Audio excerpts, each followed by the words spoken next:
I came over this video on TikTok, and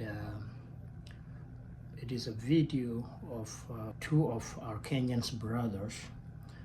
They are podcasters and based in Nairobi, I do believe, Nairobi, Kenya.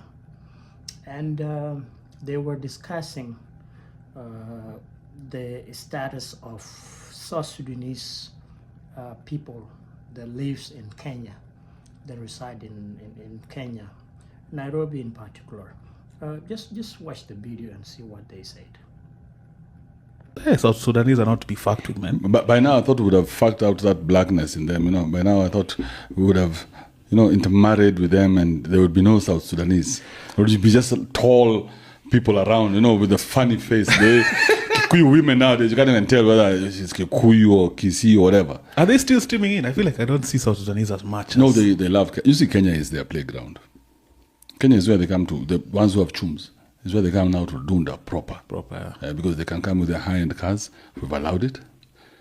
When you come here with those dollars from their country, I've done some work with them, so I know they penda Kenya sana. Because here they have like carte blanche.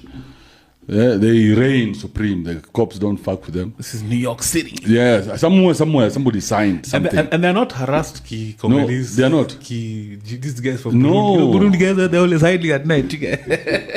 South Sudanese have more pep in their step. Yes. I think, like you said, maybe something was signed. Somebody signed something somewhere. The confidence these guys have. You've never seen a Congolese car in Kenya. You hardly see Tanzanian cars. You hardly see Ugandans. But SSD are everywhere. Actually, you're right. Yeah. You're right. SSD are everywhere, and they're left-hand drive, my nigga. Escalade. Yeah. You see, Escalade, left-hand drive, they know leave this motherfucker alone. So what did we sign? So basically, that's the narrative. That's the narrative so many East African cheers.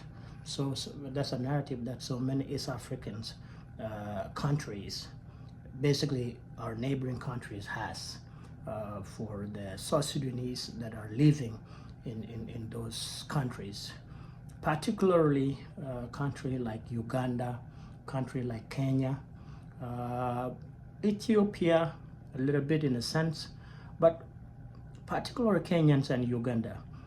Recently, they have shared their concern and their feelings in regard to how South Sudanese are ruining their countries. The question that some of us would ask ourselves is the narrative that this country has on us, is it true, or is it simply a narrative that is made out of jealousy, being envious of us, or is it hate that they are just tired of us living in their countries? This is the question that we need to ask ourselves. So I went through the comment sections on TikTok, and there was a lot of hate responses toward these two gentlemen. But the way I look at it, they have every right to express how they feel.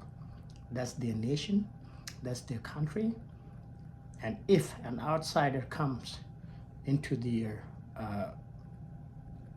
country, their nation, show off and actually ruin whatever they have built for generations, so they have the right to express how they feel.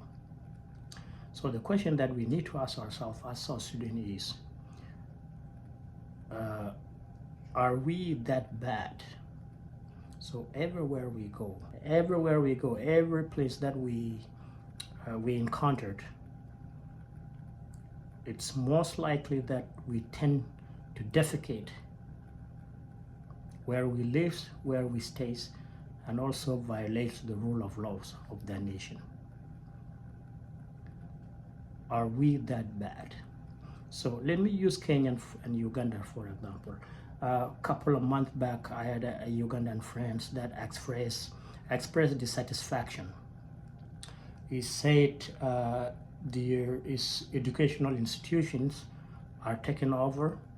Their private schools are filled with South Sudanese kids, from the primary all the way to the secondary, and sometimes even though to the post-secondary level. But I told my friend that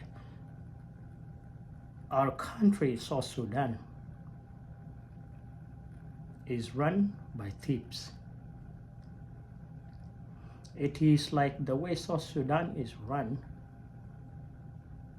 the elites, wild animal that found meat or pork or whatever it's called, when they hit, each animal run to go grab their chair and then they run away. That's how South Sudan is run. There's this group of elites, former liberators, that have no sense of nationalism. They have no sense of being nationalists. So they run into South Sudan, they grab their chair, they run away back to the neighboring countries. So you see their children in places like Uganda, in a place like Kenya. All their kids are in private schools. All their children lives in the most expensive homes, and majority of them drive very, very expensive vehicles. So these are the so-called elites that are coming, sending their kids to live a very high expensive lives in the neighboring countries, places like Kenya and Uganda in particular. Now Tanzanians also are expressing their share of not actually enjoying the company of South Sudanese. So we the South Sudanese, are we that terrible? And if I can shrink it down into to let our neighbors know, our friends that express their feelings, if I can let them know, this group of elites that have children that are living highly using hard currencies in your countries, looking down on you in a country that is not theirs. These are particularly, these kids, their parents are from one specific ethnic group. So majority of these children or these families that live in Kenya and Uganda are from a community called Awil. Some are from a specific community called Warap. These are states in South Sudan in which presidents and majority of his entire cabinets hails from. So these are not all South Sudanese that are coming to your countries, ruin your daily living way, your daily living style, and coming to ruin your livelihood. These are children of elite that hails from Warap and Awil. So these are the same families that are ruining South Sudan. These are the ones that are coming to Kenya and Uganda, show off driving in a very high expensive vehicles with SSD plates. Yes, I agree with one of the brother that is stated that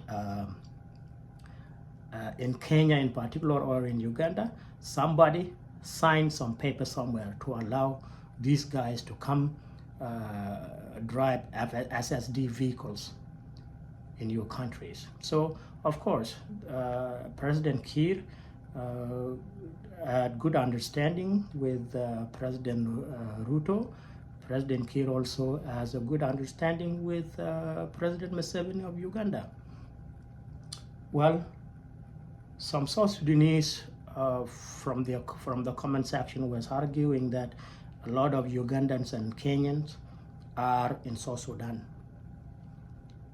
but they were not discriminated against. Well, to my fellow South Sudanese, we have to differentiate how someone goes into another country for a job, for work, and how somebody comes to another person's country for show off for entertainment. So we need to differentiate this. These Kenyans and these Ugandans, they went to South Sudan, they were offered job, they took jobs. Most likely that majority of South Sudanese should have taken this job, but rather because of the system that that is set to fail in South Sudan, of course, these Kenyan and Uganda, they have to take advantage. If they can't find jobs in their countries, yes, of course, if they have an opportunity in South Sudan to grab, why not? So we need to differentiate going to South Sudan for work, not to go entertain, ruin, violate the laws and custom of South Sudan, but rather us coming to Uganda and Kenya. Number one, we do not respect the laws, the rule of laws. We tend to commit crimes in which, because your father has dollars and money, you will go bribe the system in Kenya or Uganda. You will bribe the police, and then your son will not spend a day in jail. So I concurred with my fellow Kenyans in Uganda, international as well.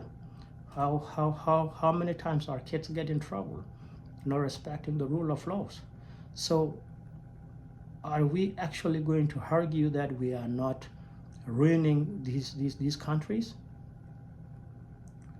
Again, if you look at it, yes, Kenyans also are benefiting from us being in Kenya. Let's say the refugee camps in Kakuma, Kenyans are getting employment opportunities because we have the largest refugees numbers in Kenya. The same in Uganda, there are refugee camps there.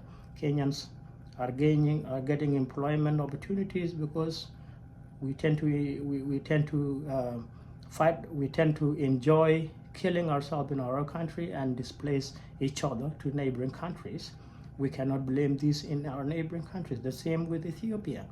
Ethiopia, the displacement is there. Ethiopia is actually way better than Kenya in my opinion, because Ethiopia is a bit more democratic because of the tribes that are there. Let's say Anuak, there is Anuak South Sudan and Anuak Ethiopia, the same as Nur. So it's a little bit better in a sense that I cannot explain in this video. However, if we tend to react when our neighboring countries are expressing their frustrations toward us, it is showing that we are not ready to govern ourselves. It shows that we are not ready to fix our nation. Because if we fix our country, if we strengthen our institutions, if the president is not allowing thieves to come run the government, so we should take pride in our nation and leave the neighboring countries go live in our country. But no, it is hate. It is one tribe taking advantage of everything. It's one tribe making a bad name for the entire nation. It is one elite group that are the alpha, the omega of everything in South Sudan.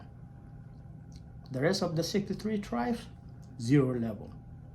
So these Williams and these Waraps people are giving us bad rep everywhere we go. So here, I'm just reacting to this video. I'm also expressing my dissatisfaction toward my fellow South Sudanese, because when the truth is told, they tend to be reactive. They tend to get violence toward individuals that are expressing their feelings. So please try to be reasonable. Let these gentlemen express how they feel about their country. They have the right to say that South Sudanese made Kenya at their playground. Yes, these children of the elite, they go to Juba, brings dollars, come to Kenya, with very, very expensive cars, show-offs, do not respect the rule of laws, how would Kenyans feel? The same Ugandans are saying their institutions, educational institutions are filled with South Sudanese. So the private schools are getting expensive for normal Ugandans every day because the international student that comes from South Sudan are making everything high valued. So how can we not sympathize with the nations, with our neighboring countries? So will we continue to defecate on everything that we touch where we go and where we stay?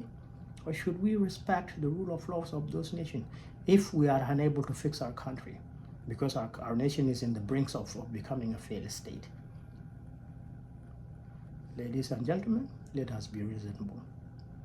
For those of you that are in Kenya, please respect the rule of law. Respect Kenyans. Respect Kenyans.